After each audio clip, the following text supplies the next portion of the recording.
Klubo taisyklės, kurias žinant ir pagal kurias elgdamiesi klube jausitės gerai.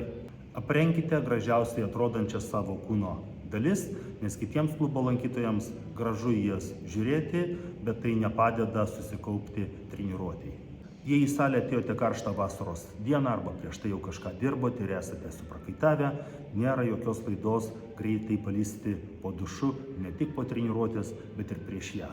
Jei jūs norite pasinaudoti treniruokliu arba įrenginiu, kuriuo jau kažkas naudojasi, greičiausiai, kad tas žmogus, tas salės lankytojas, mielai leis jums prisijungti, jūs turite jo paprašyti.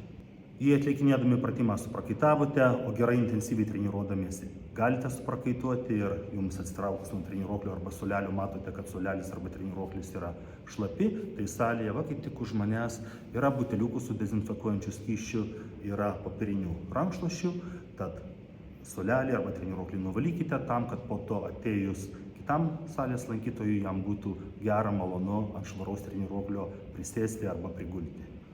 Daiktus, kuriuos atsinešate į salę, telefonus, gertuves, prašau pasidėkite arba ant palangių, arba tam skirtose lentynose, bet ne ant kito treniruoklio, ne ant kito suolelio.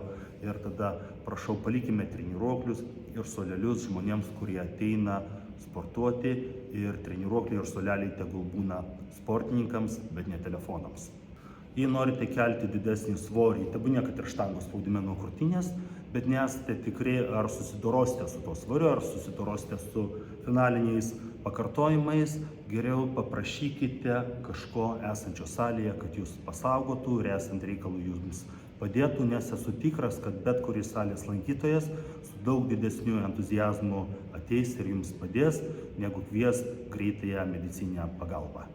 Atlikę pratimą su svoriais, su štangomis ir štangų diskais arba su hanteliais, padėkite, prašau, svorius atgal į jiems skirtas vietas ir jei įmanoma į tas pačias vietas, kuriuose juos radote, dėl kelių priežasčių. Viena priežastis, kad matydami tebūnie tuščią štangos grifą, kiti salės lankytojai žinos, kad tą štangą ko gero dabar niekas nesinaudoja ir jie gali ją naudotis ir jie gali atlikinėti pratimus.